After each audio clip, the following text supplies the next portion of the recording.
All right, what's going on, guys? Welcome to Thursday night edition of From the Stands. It is November the 7th. I've got two of my esteemed football experts here with me, and we'll have a guest caller tonight.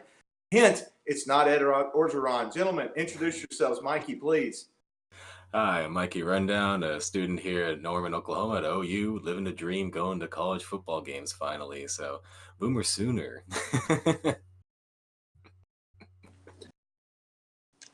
Hey, I'm Dick. I'm living up here in Dallas, Phi Tech Sci class of 2019. Let's get it. Dick, you have definitely made a name for yourself if you ever want to star in adult films, my friend. You got the right name. You got the right look, my friend. I don't know the rest about you, but that's a pretty good start. I am Ashley Renfro. I'm in Pelham, Alabama. I was going to come to you from Bryant-Denny Stadium tonight, but I don't like being wet outdoors. So I'm going to call that one a nil tonight and everything. Hey, thanks for watching the show and everything. We're glad you guys are here. We got some big stuff. Obviously, I kind of like the Crimson Tide. We've got some guys here that differ with that opinion and everything. I'd like to just start this thing off a little bit with some of the top takeaways from last week.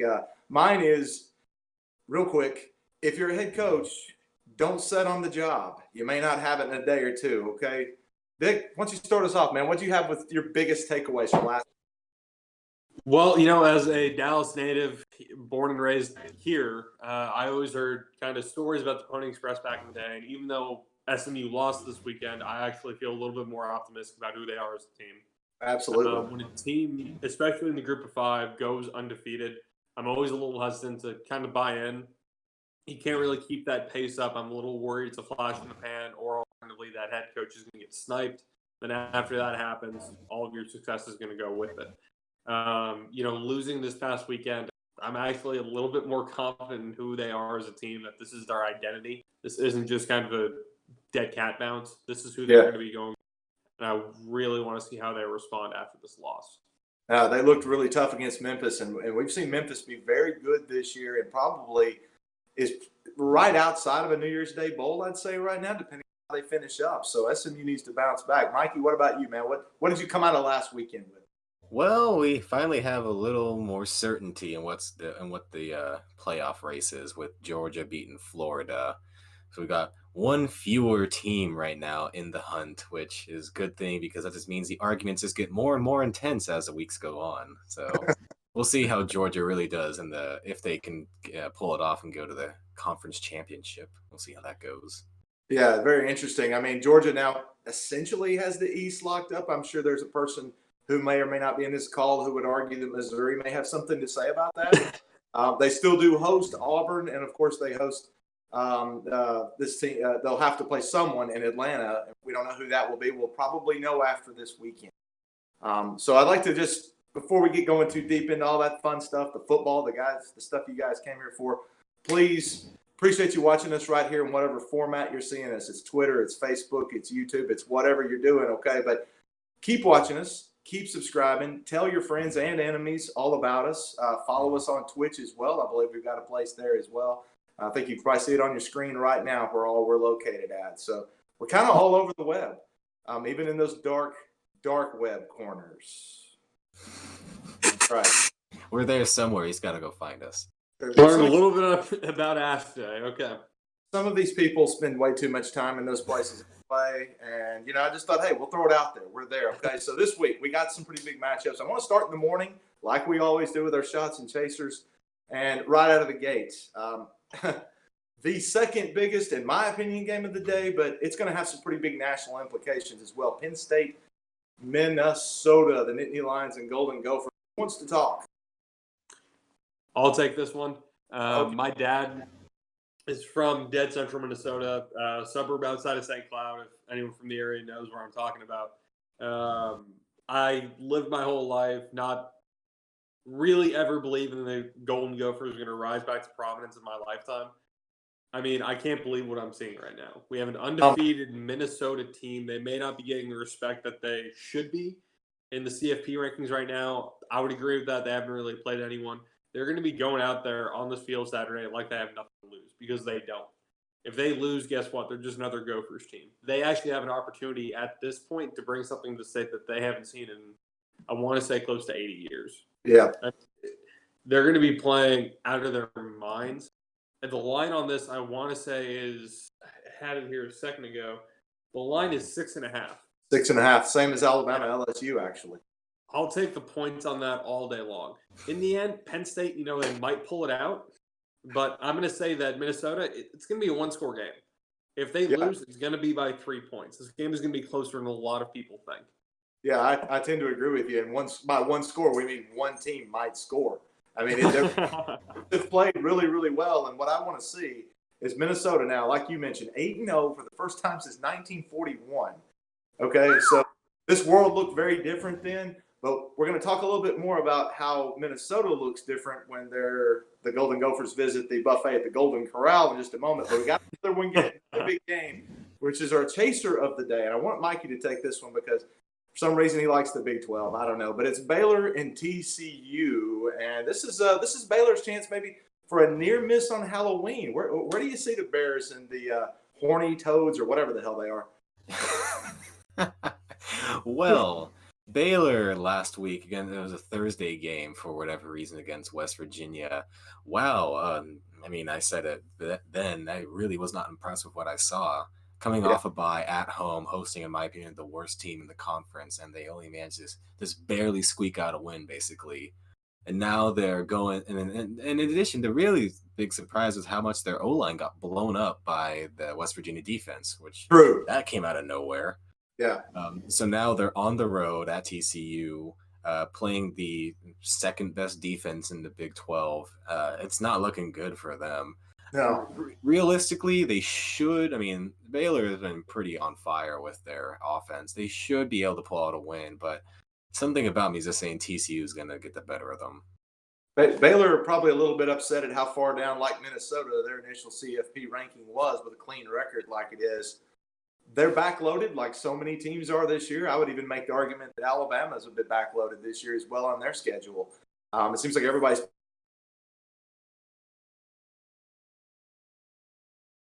I think they play like Oklahoma or something. I don't know. But they after TCU, they host Texas, and then they play at Texas Tech, I think.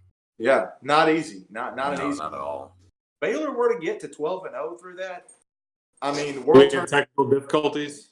Yeah, I think Baylor's probably got a couple losses ahead of them right there at the very least, most likely. I don't think it'll be this weekend down there in one of the suburbs of Dixon.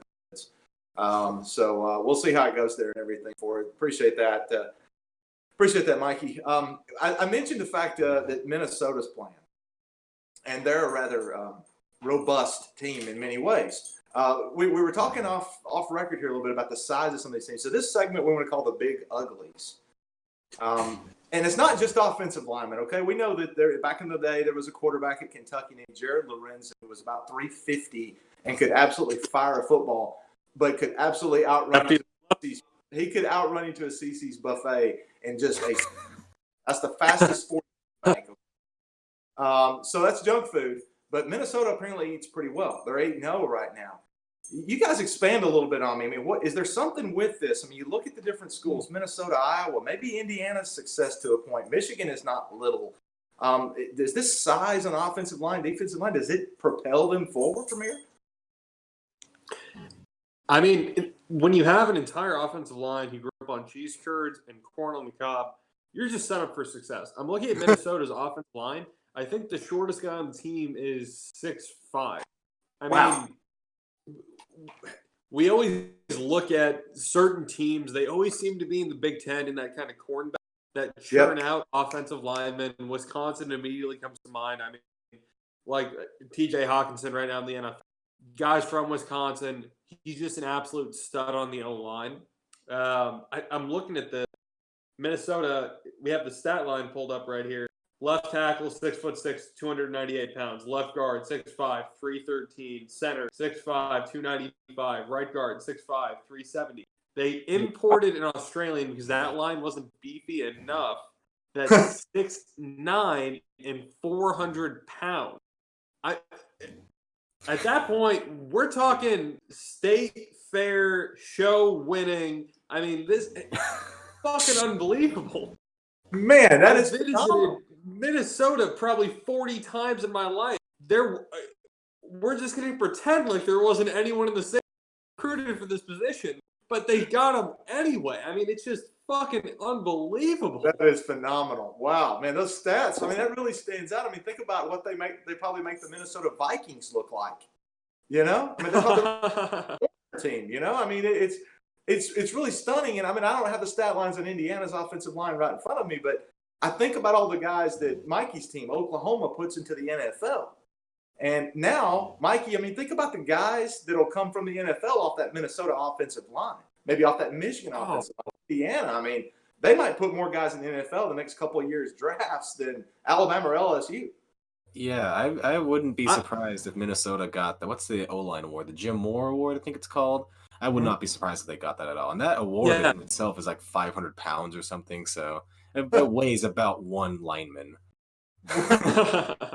One and the punter, yeah. And it's just really phenomenal. I would say that they have an excellent farm system for the NFL here.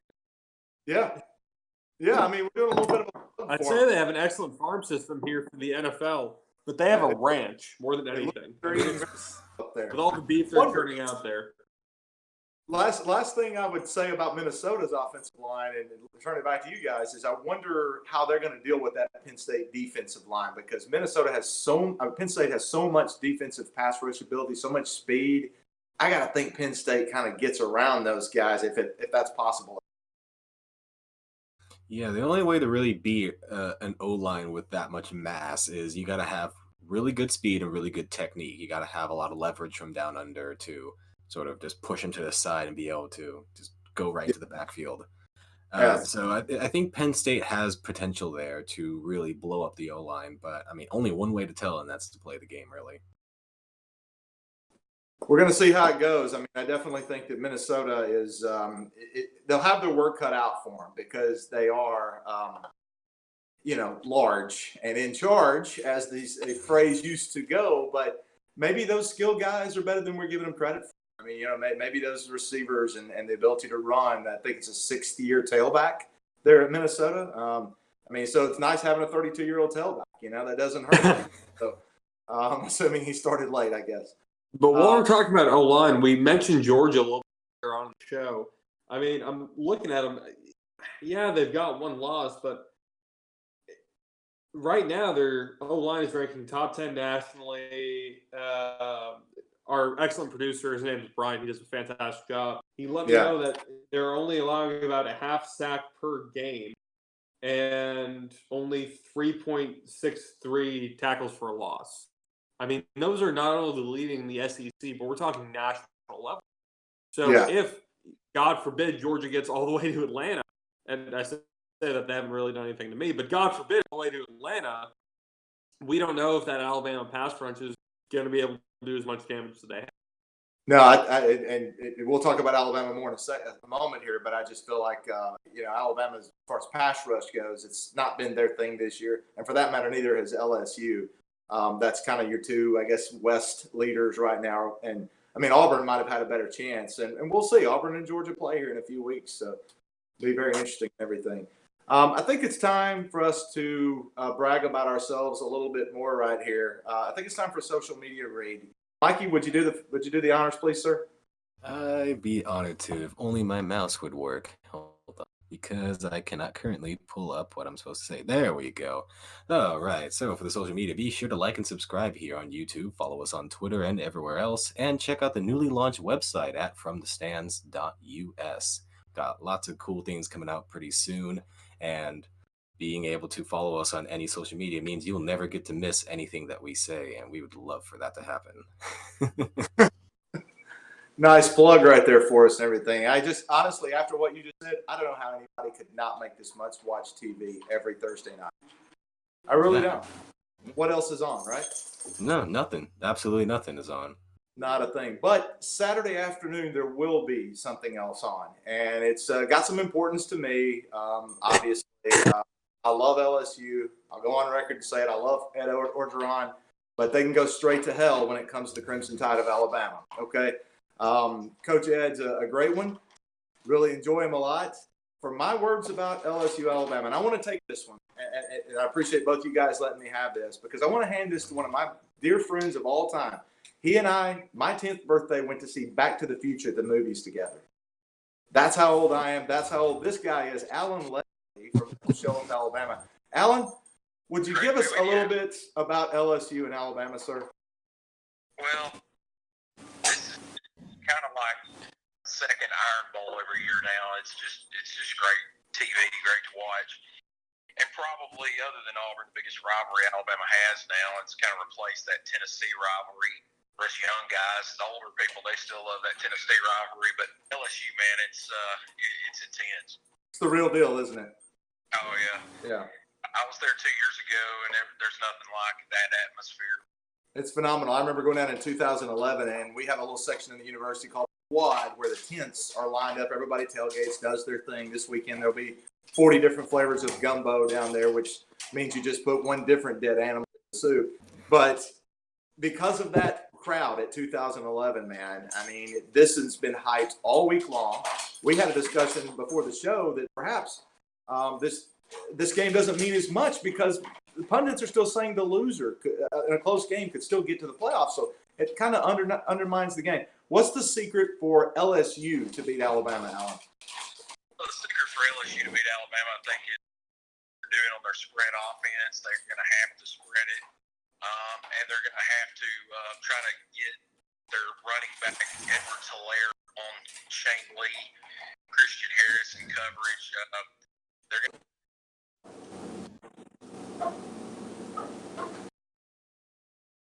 Did we lose him? I think you just muted yourself. There we go. Keep going. Certainly these guys are having a great season. I think they just got to continue to spread it out, sprinkle in the run, and then Joe Burrow, his ability to elude pressure could be a key in this one as well.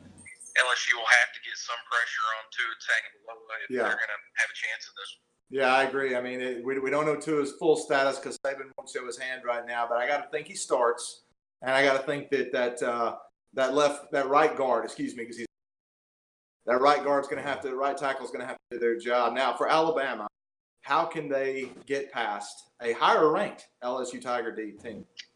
Well, what they're going to have to do is get off the field on third down. Third down defense has been an Achilles heel of Nick Saban's defenses in the past. Not that they haven't been good and great for most part, but third down has always been a little bit of a bugaboo for them in these big games. Take, for instance, the Clemson game last year, Clemson game in 2016. The inability to get off the field on third down, and Saban will mention that every time. He'll mention that at halftime of games. He'll mention that at the end of games. He hates it when they can't get off the field on third down, whether it be by penalty, mental error, or just the other team makes a play. But that was even a slight problem even against Arkansas. Yeah. You know, it's going to be magnified against LSU this week. Yeah. Jerry Jones' grandson made us early a little bit in the second half, which I thought was kind of funny. And we got two guys. Now, I don't know if Mikey's our Oklahoma fan. He's in Norman, Oklahoma. Dick here is with us as well. He's in Dallas Metro, somewhere around that gigantic place. And so when I mentioned Jerry Jones, I noticed people kind of looking off into the sunset. But I think it's really interesting. It's a great showdown. Alan, we appreciate your insight on it. Do you want to hang on here a second? We got one more game we want to cover right behind it. And I want to let these two guys right here run with it because this game has got some weight right here to it. It's going to be an interesting one. And you know, we talked so much about the Alabama game there. I'd be remiss to say that Kansas State at Texas has some weight to it. Yeah, well, Kansas State. Out of all the teams in the Big 12, Kansas State and Iowa State are the ones I'm most okay with losing to. Because I don't have any bad blood against them. I loved Kansas State when they had the Purple Wizard there. Those were great times, even if they were too good for their own good. Yeah. But I think right now, Kansas State really, as big as the win for Oklahoma was, this one might be bigger in that they want to prove that wasn't just a one-off. Because so far, they've shown that they're a pretty decent team. And with the Oklahoma win, they've showed they can be a really good team. Yeah. It's gonna, Texas may not be having the best season right now, but it's still a Texas football team. And beating them is always going to be a badge of honor for anyone in the Big 12, except for us, where it's just I can't. I'm hearing this from an Oklahoma Sooners fan. I thought you would be just damning Kansas State to tarnation, but they might be building something there. What do you think, Dick? Anything you add? I really think. Well, hold on. I just want to say Kansas State's O-line. I want to tie back to the Big Uglies. Their O-line is probably might be the best in the conference right now. So just tying back to the Big Uglies, that might be a really big position for them. Yeah, and Alan, if you missed it, we had a segment right before called the Big Uglies where we talked about some of these northern tier schools like the Minnesotas and the Iowas and the Michigans of the world that have these massive offensive linemen. Dick, what was that left or that right guard size for Minnesota? He's 6'9", 400 pounds. Wow. All right. That'll fill out yeah. britches. That'll fill out a pair of britches. AJ Fleck has become the new Jackie Sherrill. I think. But I tell you what, Kansas State's got something going. Chris Kleiman, formerly at North Dakota State, this guy's a tremendous coach. He's a winner. And don't look now, but Kansas State runs the I formation. Who can believe that in college football these days? Unbelievable, yeah. Yeah. They mix in the spread kind of like North Dakota State does. And they're just really solid. They play hard. He's got something going there. Yeah, Tom Herman, he better win this game. We saw him down here.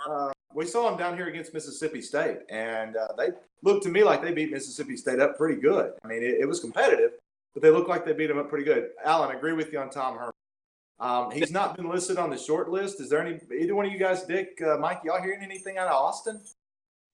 I mean, I'm not really hearing anything. Texas seems content with him. He's not really in the hot seat right now, but I mean, is he achieving what I think Texas fans ideally think he should be? Probably not. Am I happy about that? Yeah. Yeah, but he's an alumni. He's always going to get a little bit more slack. I mean, I think he's going to be there for a while. But while we're talking about Kansas State, I mean, yeah, they were on the I formation. And what I'm really interested to see is kind of, can we have what's successful in the FCS, which is just really good fundamentals, being a solid football team top to bottom? Does that necessarily lead to success in the FBS?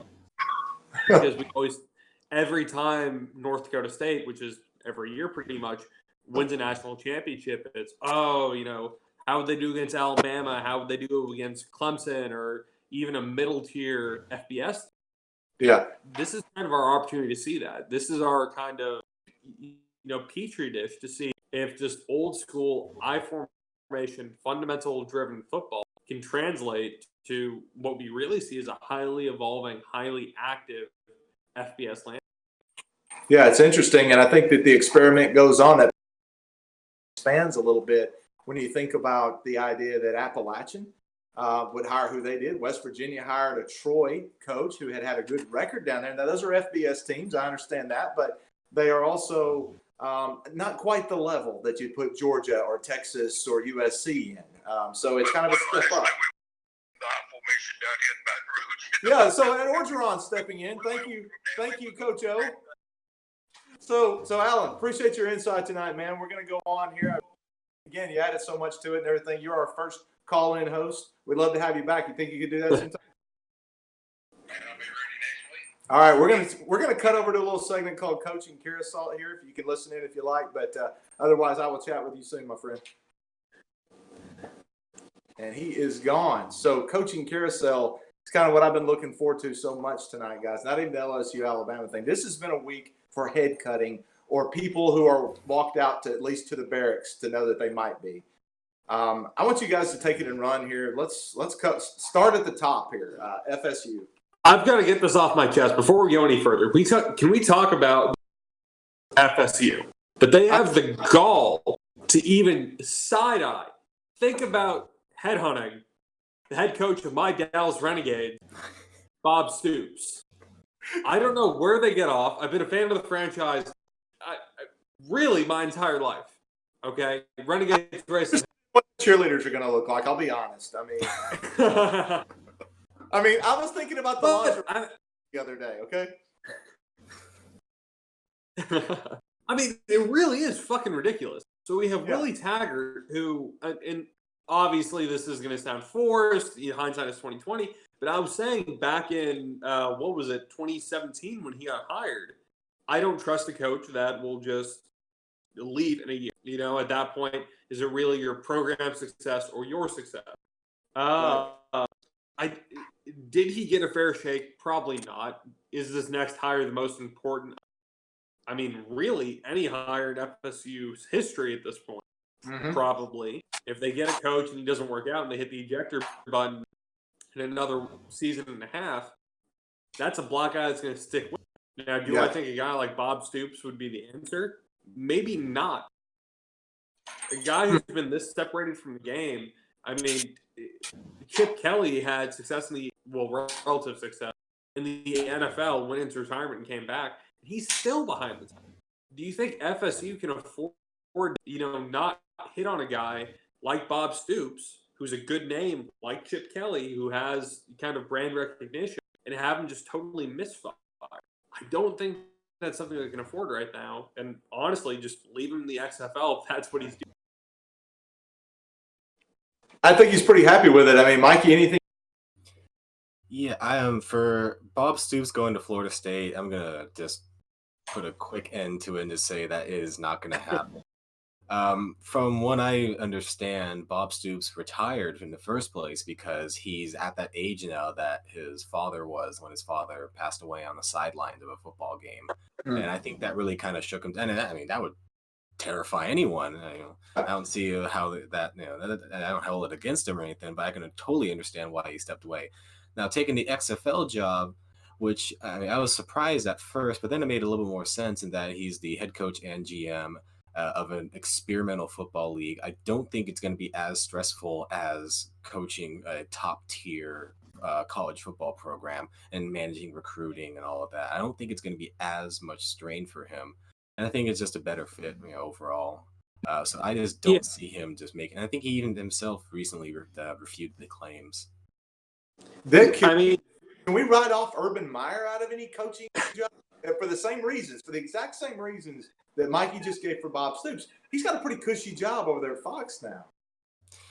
Yeah, I mean, when we're talking about, I know Urban Meyer's been floating around for a couple jobs. I've a little bit on r/GFB on Reddit heard Florida State. I think that's completely out of left field. If he's going to take a job, I think it wouldn't be an in-state rival for a school that he loves. I think still holds near and dear, but still kind of resents him a little bit for stepping away and then going to a team he grew up loving. 2 national at Florida. And this is going to sound a little, I don't know, condescending. I don't think FSU has the reputation or the money or is in the position at this point to try to get Urban Meyer. Not that his name is as clean as it once was, but even if they threw the checkbook at him, I don't know that he would come out of retirement and risk his health, which I do think is legitimate, to coach the Noles. I mean, I just don't see it. If he comes out, it's probably for USC with that new athletic director. Maybe Notre Dame if Brian Kelly takes that NFL job that's always being floated around. But it's such an interesting predicament for both FSU and USC right now. But of course, USC still has a coach technically, so we're being a little bit presumptuous right there. Clay Helton could right this ship overnight, and they wind up in the Holiday Bowl. Who knows? But right now it doesn't look great at USC, and to me, the kind of funds they have, it's not quite Florida State. It's not quite Tulane. I think USC winds up being a very attractive place. I said to you guys off camera, I would not be shocked if they go for a guy that's been an NFL head before, a guy that's been successful there, and they pay like a record number for him.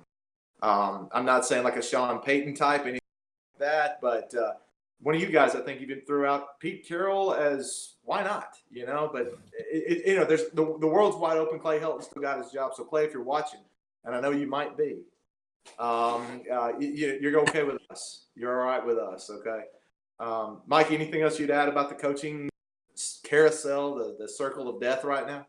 I mean, there's not a whole lot much. I mean, I know that Minnesota for sure is not going to be looking for anyone else. BJ Fleck is locked down. I think at the beginning of the season there was a little bit of mumbling about, what if Fleck doesn't turn out to be the guy. But Yeah, that sure is not a topic of debate anymore.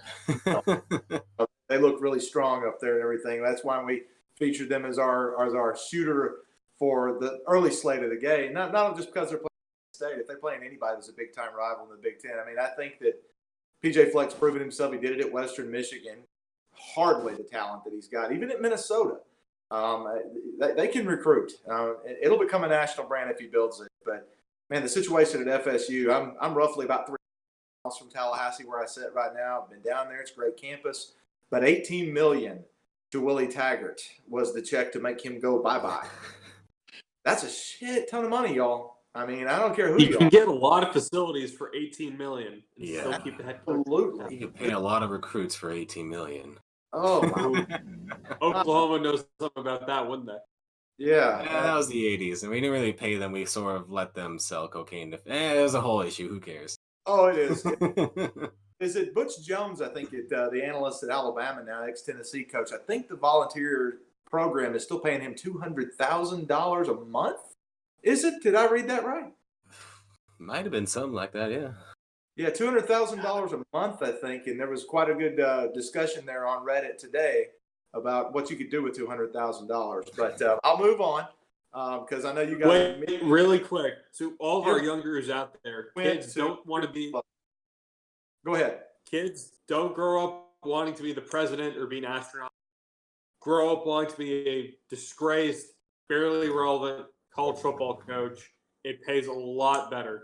I like it. You're kind of ripping off a Johnny Lee song. Can you put all that to the mamas don't let your daddies or babies grow up to be football coaches that are unsuccessful? If you can put that to song, my friend, you got a career not only in adult entertainment but in music. I mean, come on, talent. Friend Dick here. I got a little bit more how much of an insult it is that you think I might be able to sell an adult film, or is it? I'll dwell on that tonight. That'll be for our From the Stands After Dark segment. Yeah, once we get our nightcap recap. I'm sure it's going to be our most controversial show, and if anybody pulls out a headgear to put on at the end that looks like Ron Jeremy, we're done. This show is done. All right, so we got the 7 slate now. This is some games that probably nobody really cares much about except for the fans of themselves, but I think Notre Dame and Duke have got some underlying stories there, don't you guys? I mean, we have it as our shot here. I think it might be snuff film, if I had to guess. I mean, I think, Mikey, what did you say about Blue Devils and Catholics before the show? What did I say about Blue Devils and Catholics before the show? You have to remind me because I'm not quite sure. It was prophetic. It was definitely prophetic. But more than anything, Notre Dame's got to get a win, I think, to make another coaching carousel thing kind of resolve itself. Brian Kelly, I don't think there's a hot seat there, but you don't lose at Duke if you're the Fighting Irish. And Duke has been reeling a little bit lately. Scrappy the first half of the year. They certainly gave Alabama fits, 42-3. So I mean, that's way too close. So I mean, Notre Dame at Duke has got an underlying story there, and it's Notre Dame, can they right the ship more than anything? I mean, I think this is just a team to do it on. I don't think this is going to be a close game. I think it's going to resemble the score that we saw against Alabama and Duke earlier on in the season. Could very well. We're going back to kind of what Urban Meyer touched on a couple weeks ago, which is, eye test. He didn't want to run it up on Wisconsin, but he had to. I think Brian Kelly's in that same situation. He sees an opportunity here. He's going to seize it. I think Duke is lucky to get a touchdown in this. I think Notre Dame is going to run up the score as much as they can, and they're going to be trying to build that stock for the CFP rankings and try to get good a bowl game as they possibly can. Yeah, certainly. I have a little bit of a different interpretation. I think Duke's actually going to put up a pretty good fight. I mean, I don't think Notre Dame is as good as a lot of people think they are. They forget who it was they played last week, but they didn't look too convincing.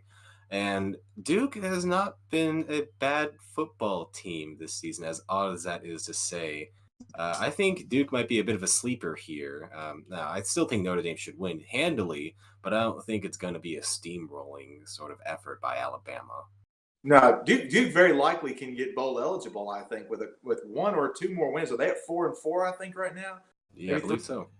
3-5, something like that. So they can still get to bowl eligibility, but it'd have to go through Notre Dame most likely, and I think that's probably unlikely. But David Cutcliffe's a pretty good coach whose name is not being mentioned for Florida State or any of the others that are available. So that's kind of interesting right there. I don't think he's going to take Rutgers.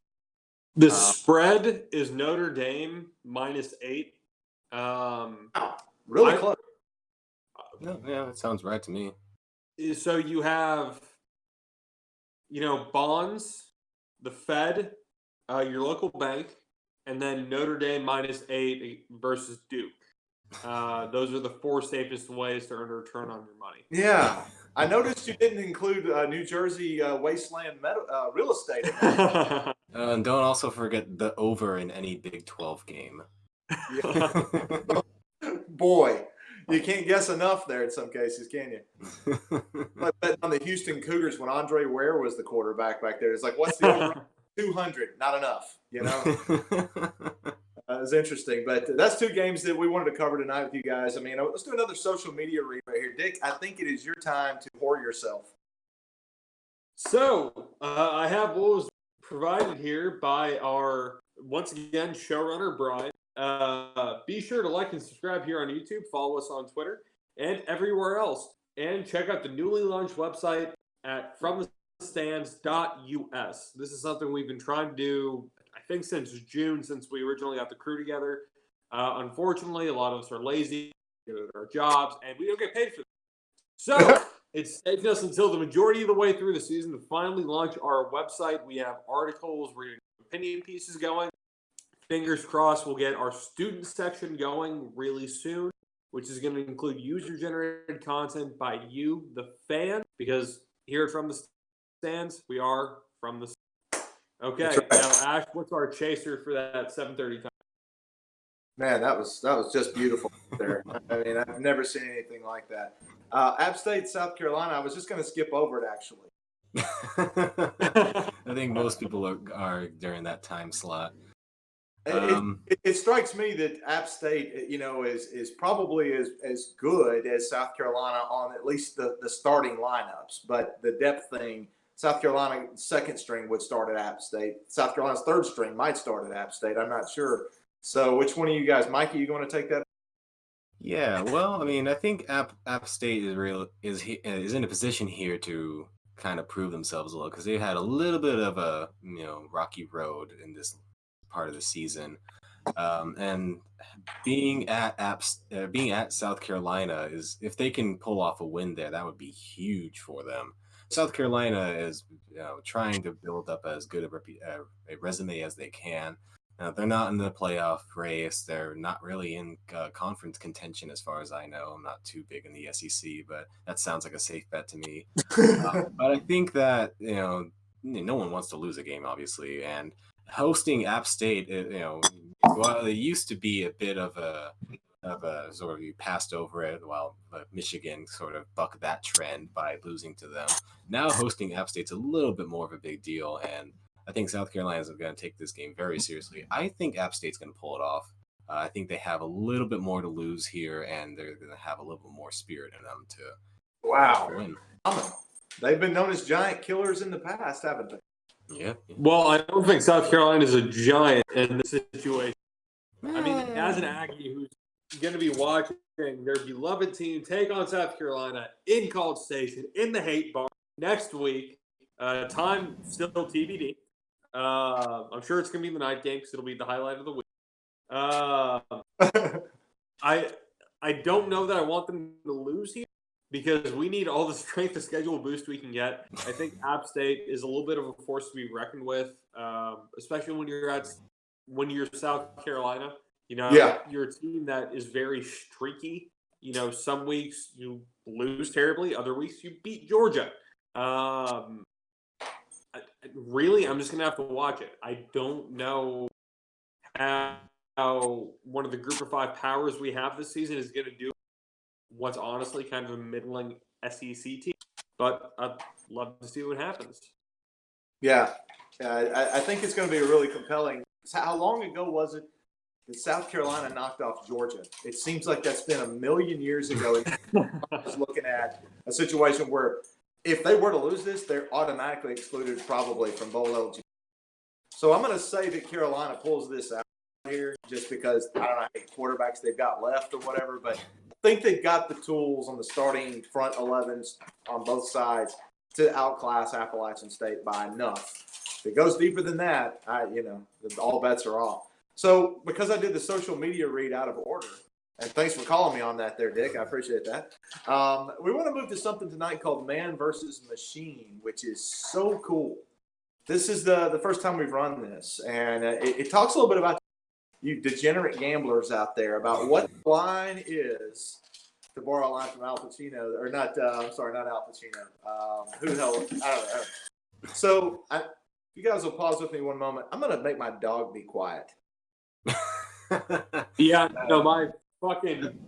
That's what they say before the Georgia game, actually. They say it's got to make this dog be quiet real quick. And really quick, while Ash is off screen, this is the second time we're running this segment, but being a host means okay, and he's back. Hey, first time we're doing that.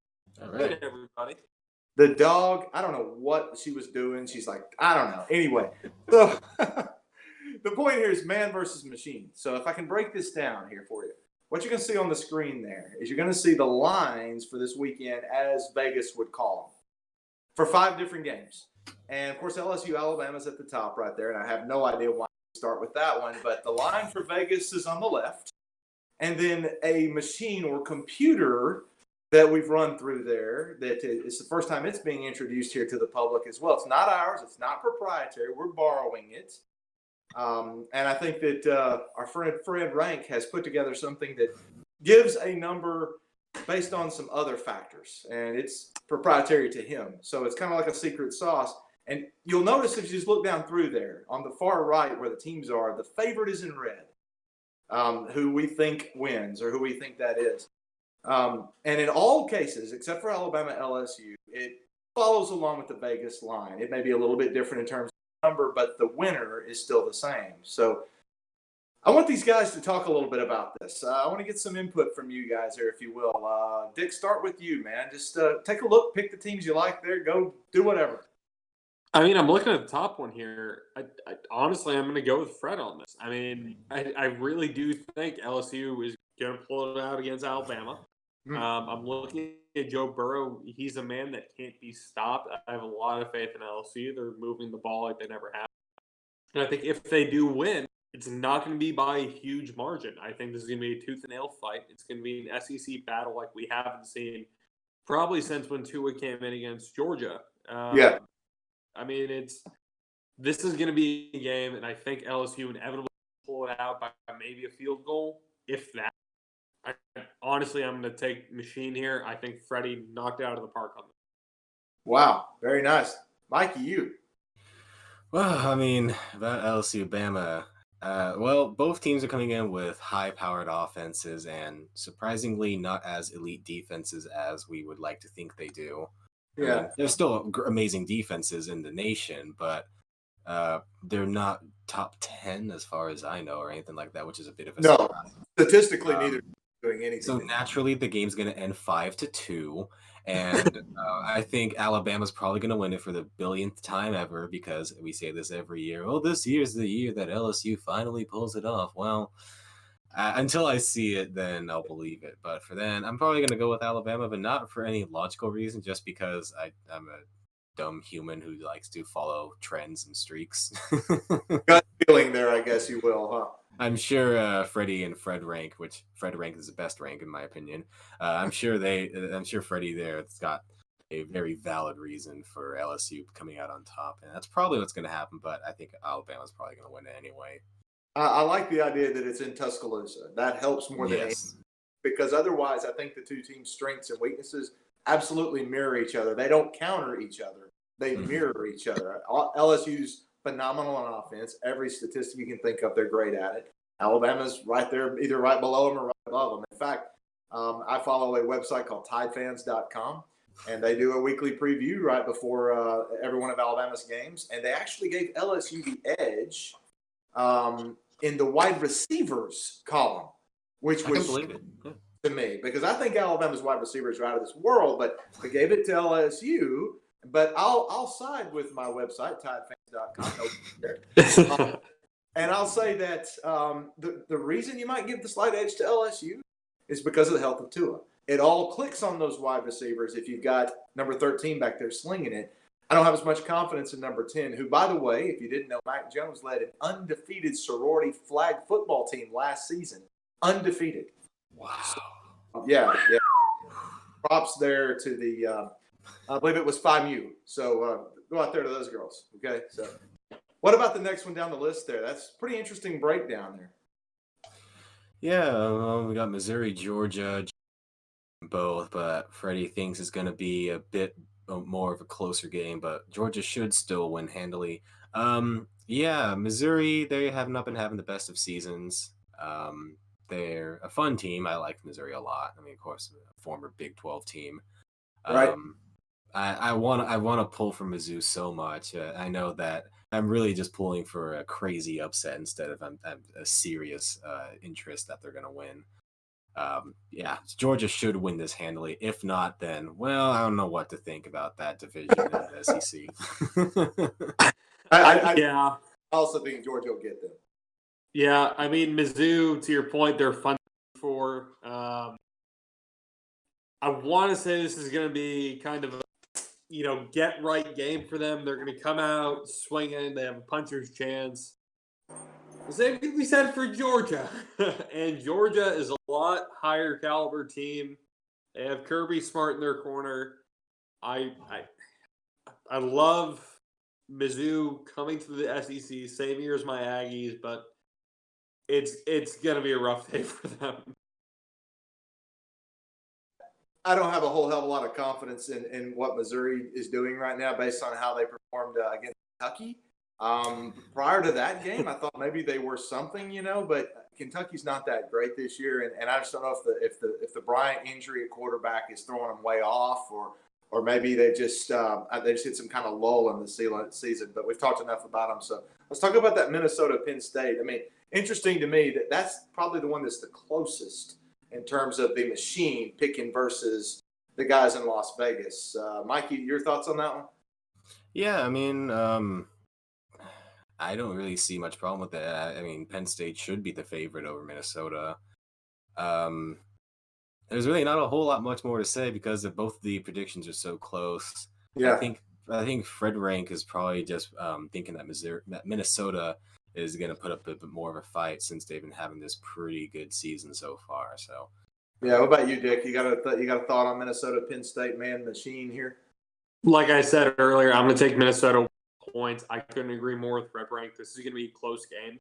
Yeah. I think this is ultimately going to be decided by something like a field goal or maybe safety because we're talking about the Big Ten here. It's going to be a one-score game. It might get away from Minnesota at some point, but I think they're going to bounce back. They're going to have that effort the whole game. Even if they come up short, it's only going to be by the narrowest of margins. I agree with Fred. We've kind of crapped on the ACC tonight a little bit, so I'd like to skip over Baylor TCU since we already kind of covered them. And the machine is saying in the Wake Forest Virginia Tech game that Wake is all about it. Has Virginia Tech got anything left in the tank? Are they improving at all? Dick, what do you think? I honestly, I think Fuente is gone. I wish I had some kind of play on words there to make it a little bit more appealing to our audience out there. But yeah. I mean, that's really just it. He is not produced at the level that Virginia Tech is accustomed to. I think Wake, they may be a little bit overranked in my mind in the first CFP rankings that came out. Yeah, where did do you remember? I remember it was, I think, in the middle teens, but I could be wrong. 14. Somewhere around there. But I can actually look it up. But I do think that they're just going to roll through Virginia Tech, and this may be kind of the first nail in the coffin, if it's not the last, for Fuente there at Virginia Tech. I think they're going to be one of those teams that hops right on the coaching carousel this season. Yeah. I really hope Wake is got a little bit of for real to them because I'd like to see somebody give Clemson a challenge. It could be that Clemson plays the Tar Heels again in Charlotte for the ACC championship, but I'd like to see Wake do something to give Clemson some legitimacy. I said earlier was cheated out of that front four of the CFP. Well, did you find Wake's rank there? Yeah, they were ranked 19. Hey, whoop. Wow. Yeah, I was way off. So Yeah. 19. So even if you beat Wake, it's like, what'd you really do, But I'm comparing a 7-1 ACC team to an 8-1 SMU who's ranked 25. I mean, really, those two things are equal in my mind. Yeah, sounds about right. Actually, we didn't talk very much about it. I know we probably need to move along here, but we didn't talk much about you guys' opinions on CFP. Dick, you've got some pretty important things to say that I liked what you said before we started the show. I hope you kept that and you're not too inebriated to remember. But Mikey, I'd like to hear your thoughts on that first CFP ranking. Do you like what you saw with Oklahoma and everybody else? Oh, I was absolutely thrilled because a lot of Oklahoma fans were going, okay, well, they put us at 10. The AP put us at 10 after the Kansas State game. We have a bye. That means they'll probably drop us down to 12 and put Baylor above us at 10 or something. And then the CFP comes out, we're at 9. So I was like, hey, that's pretty good. I think it should be. Kansas State's proven to be a pretty worthy opponent. That's the Oklahoma was torching people before that. I mean, 9 seems right, if maybe a little underrated, perhaps. I thought we would be in at 10 realistically, but 9 sounds pretty right to me. For now, I think as we win games, we'll climb up there, and we're not out of playoff contention at all. If we were down at like 12 or 13 or something like that, then I'd be like, okay, maybe not. But I think right now we're doing pretty well. Oklahoma's got to still be the hands-down favorite to win the Big 12. And Dick might have a thought about that. You got something for me? Well, I'm taking a look at it, and I had this opinion when it first came out the other night. Why the fuck is Ohio State number 1? So we take a look. Who have they beaten so far? They beat number 13 Wisconsin and number 14 Michigan. Yet we have LSU number 2, who beat number 10 Florida and number 11 Auburn. Hey, now you're forgetting a quality win against a 17 Cincinnati. It was not a bad football team. Cincinnati's very scrappy. Oh, no, they're not at all. But Ohio State fans love to parade around that Cincinnati win. If you're going to just blow up your own rankings, I don't even know why we're doing that. Yeah. If you're going to be just logically consistent from beginning to end here, how can you have 2 quality wins by a team and have them ranked lower than a team whose 2 top wins this season are against lower ranked teams? It just doesn't. Oh, sorry, it was Michigan State, who's not even ranked. We knew who you were talking about. Yeah, sorry about that, guys. I'm 4 shiners in at this point. Yeah. I had it in you. I find it very interesting. I think that the eye test thing has really come into play here. And as little as the first week ranking here, this thing may count. The poll guys, the guys that are sitting in the CFP, all 13 of them, there might be a woman in there, I'm not sure. They have said that Ohio State looks the most dominant of everyone. They even went to the point of putting Clemson at 5, largely because of that North Carolina game. Otherwise, Clemson's routed everybody. Okay, but I have a whole other opinion on that too. Because I mean, if we're looking at the fucking ACC, who do they have? Their only quality win this year is against fucking Aggies. My Aggies. And that's not saying much. I mean, we're third best in the SEC West right now.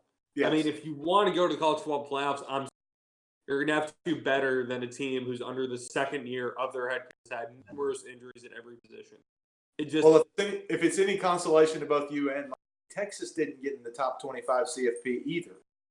So I think it's fair. Three lost teams are largely excluded from this thing. Mikey, you mentioned something about Oklahoma, and we talked about the Big 12 and everything. I mean, Baylor's to me, they're your only competitor right now that you got to look at. Right now, yeah. Right now the standings, I believe, are Baylor, OU, Iowa State, then Texas. Then it gets a little fuzzy. I think Kansas State's right under Texas right now. It came in 25 for Will. Oh, well. Yeah.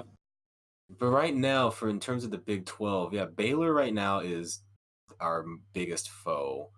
but there's actually a non-insignificant chance that they drop the next few games and that we could face Iowa State, maybe Texas.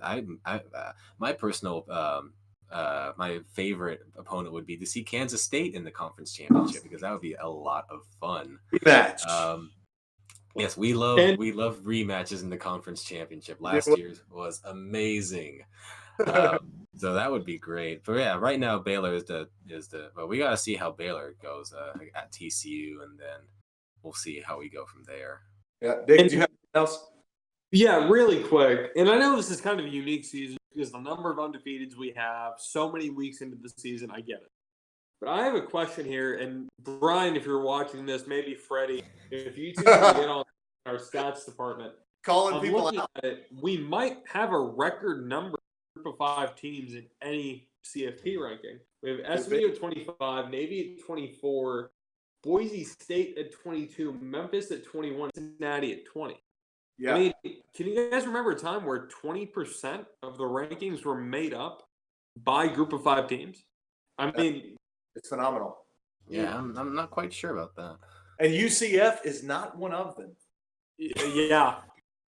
Which I'm kind of sad about, because I wanted UCF to do it again. Yeah, that game at Pitt sort of pants for them there a little bit and everything. UCF is not what they were. I guess they missed Scott Frost. Nebraska. Scott Frost isn't doing too well in Nebraska. So. Well, okay. Whole different problems there. Without getting too far off the rails, Josh is not the coach of the future over at UCF. But anyway. Well, we got some other football to cover here tonight before we wrap up. Wyoming and Boise State is our 10:15 at night for people under the age of 30. Go to bed at a time. That's our shooter for Wyoming, Boise State. I can't remember which one of you guys was so hard up to talk about Wyoming and Boise State. It was Dick. Yes, sir. Wyoming was your dark horse, wasn't it, if I recall? It was. I mean, Wyoming was my dark horse. It's true. I mean, they only have 2 losses right now. It's okay. If they beat Boise, that means they have the tiebreaker, the head-to-head record.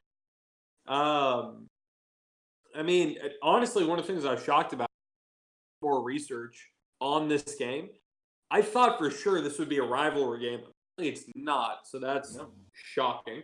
But I'm looking at it. Boise, I think we mentioned it earlier, was kind of a sweetheart for the group of 5 field earlier on. Everyone was kind of anticipating that App State would fizzle out, SMU would take a loss, but Boise State would be legitimate this year and kind of take that spot that UCF has had the last 2 seasons.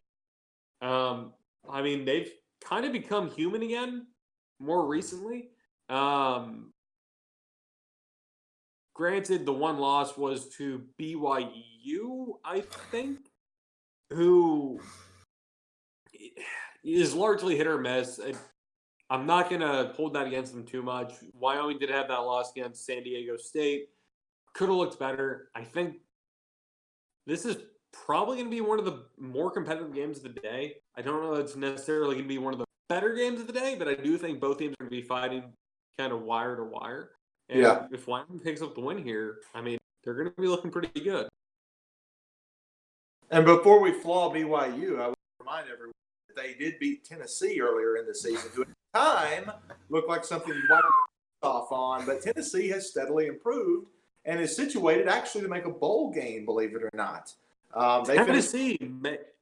They schedule up with Vanderbilt and something else to finish up the season. But right now they're at 4-4, I believe, right now. So they're kind of situated to get into that, I don't know what kind of, but probably Birmingham Bowl, which is just the saddest ever. But I got to hear a little bit more from Mikey about our Chaser game tonight. San Jose's traveling across the Pacific there to visit Hawaii. And many of you may not have much interest in this, but Mikey's got a special interest in it. Oh, I always love Hawaii football. Yeah. That run and shoot offense, or whatever it's called. I always get it mixed up with the fun and gun in basketball, but the run and shoot, that's all. And the quarterback they got there is perfect fit for it. Sure, they throw turnovers a lot, but well, who cares really? For conference contention, neither Hawaii or San Jose State's really in conference contention as far as I know. I think they're both kind of mid to bottom of the division. but no one's watching it to figure out the conference, game. No one's watching it to figure out what kind of bowl games they're gonna. They're just gonna watch it because it's fun football. San Jose State last week looked really good against Boise State.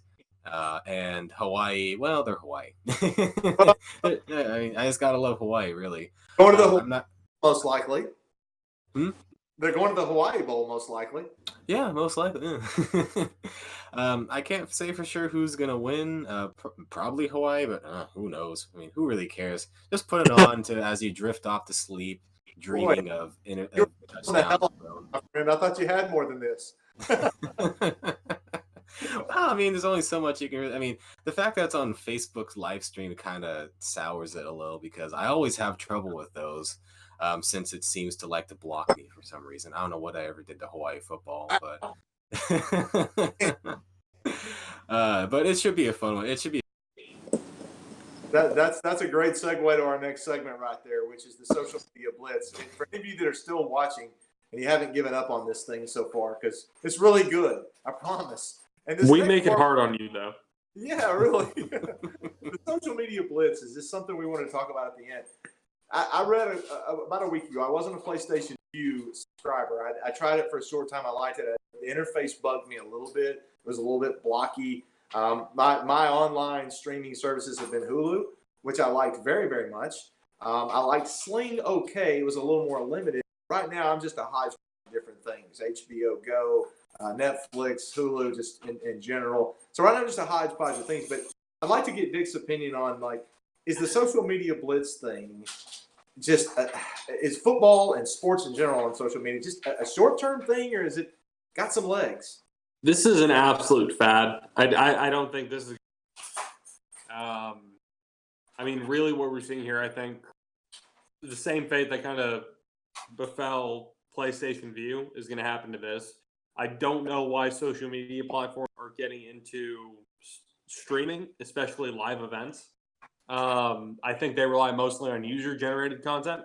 So if someone wanted to live stream the game themselves and their reaction to it, that's one thing. But actually being the official sponsor and sole distributor and broadcaster of that game, I don't think that's a business model they are set up to be in long term.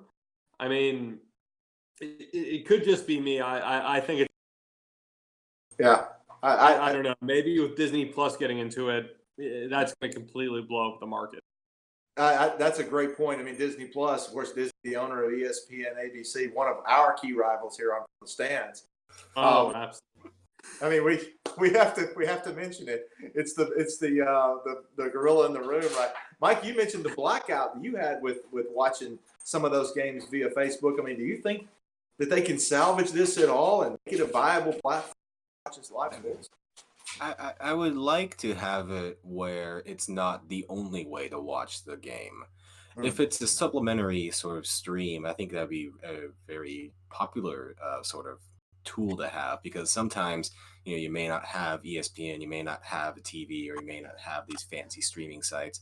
But if these were partnered with Facebook or Twitter or whatever, and you were able to watch like one game a season for free, or however many they're going to do.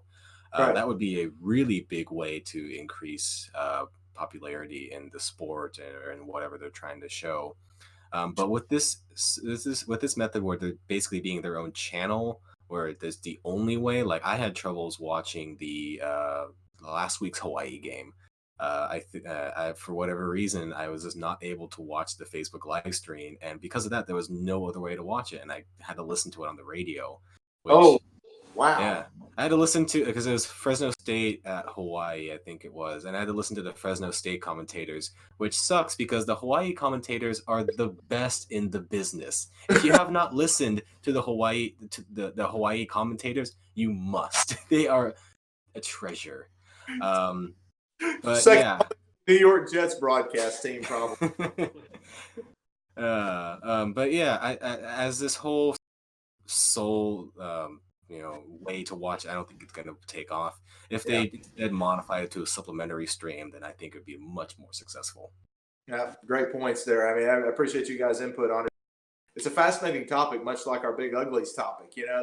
It's sort of polarizing. Do the big guys make a difference? Do they carry you all the way? Well, the big guys right now look more like Facebook and Google and people like that, right? Not Comcast, not Spectrum, not whoever your cable provider is. And I don't think it's got any legs to it. I really don't. If Sling and Hulu Live and people like that can't get it down without having to pay those subscriber fees to ESPN, our key rival, I don't think it can go anywhere. So we'll see how it goes. We'll see how it turns out. Who knows? We might wind up at some point on a syndicated show right behind Watch reruns. But the viewer's guide for this weekend is what you guys will be watching. Dick, anything particular that you will want everybody to watch? I mean, the game of we can't call it the century now. Decade seems too small. Quincentennial, maybe? In Alabama, LSU, I mean, I don't know how you avoid that game. I can't explain to you why it's the 2:30 and not the 7 o'clock, but I don't make those decisions anymore. It really just, if you are a college football fan, if you're a fan of football in general, if you're a fan of athleticism, or really just any kind of entertaining matchup at all of any kind, you have to watch this game. I don't think we're overhyping it. This is going to be one of the really big matchups. I mean, that could define this entire season. This is it. Wow. You did the job of selling that our friend Mikey did not do for the Appalachian State South Carolina game. Okay, so I appreciate you saying that. I think that probably the viewership on this thing for a 2:30 in the afternoon when people would rather be out going to or Olive Garden or wherever they go, I think the viewership will be off the charts. I will be at the game Saturday. I do not buy season tickets anymore, but I've got a pretty good hookup. I'm going to try to do a little bit down there with Gameday. One of my idols is Reese Davis, who graduated from the same high school that me and our caller guest, Alan Leslie, graduated from, and the same university that I graduated from. I don't know why I hadn't heard anything from Reese yet. I'm waiting, dude. I liked your post. Nothing. I got nothing, dude. I got nothing. So anyhow, Sunday, I want to make sure before we cap off here for the night and wrap things up, Mikey. If people are not going to watch LSU Alabama, what would you say they need to watch? Well, out of the games that we've selected, I think Baylor TCU would be the most likely to have the most fun game, really.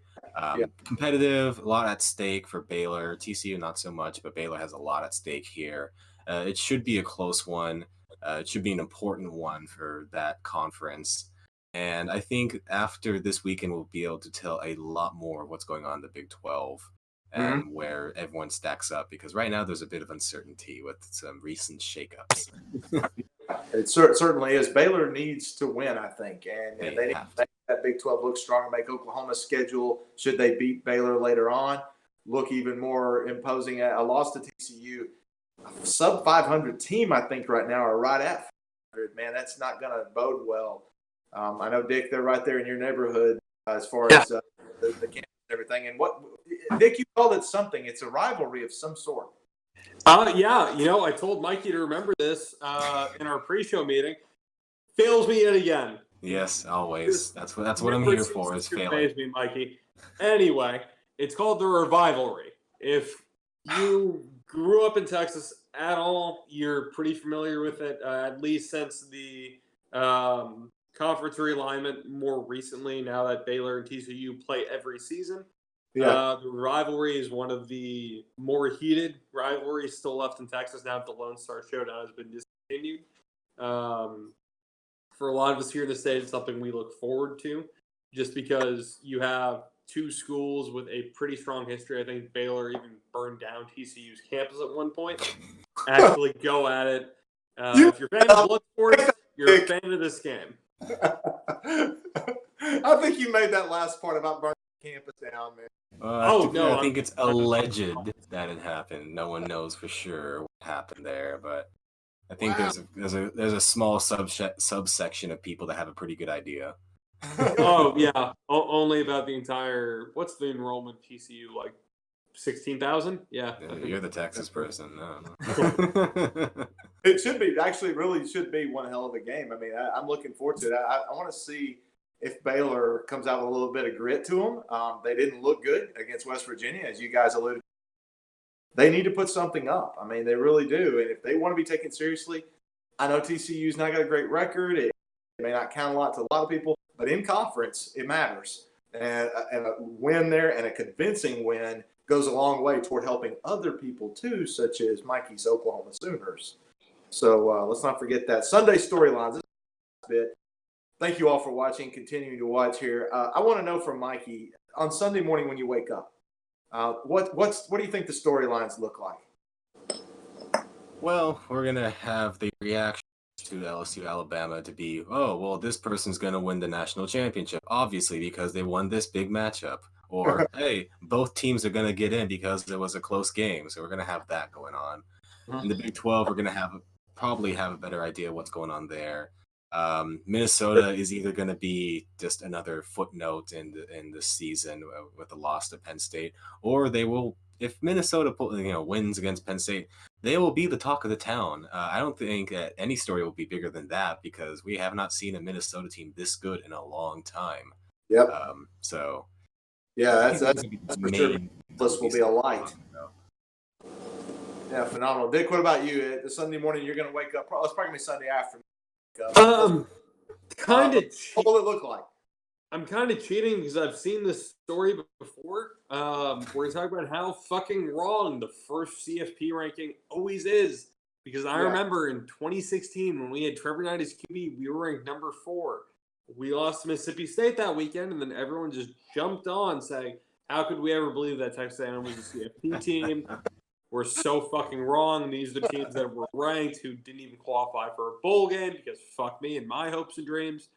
We're going to see that. A team, it may not be in the top 4, maybe if Penn State loses, it'd be in the top 4, but a team somewhere in the top 5 is just going to completely shit the bed this weekend, and we're going to see that same fucking stat that comes up every goddamn season about how many teams that are ranked in the first college football playoff remain at that ranking come season end. Every season, without fail, book it. Scathing. That's scathing. And I'll throw a statistic in there to back up a little bit of that. No team in the first release of the CFP rankings, ranked at number 3, has made the CFP playoff. So, and I think also no team that was ranked number 1 ever won the championship. I think it's always I think the last few years have been number 2. Oh, that's interesting. Wow. Pretty sure that's how it is. Yeah.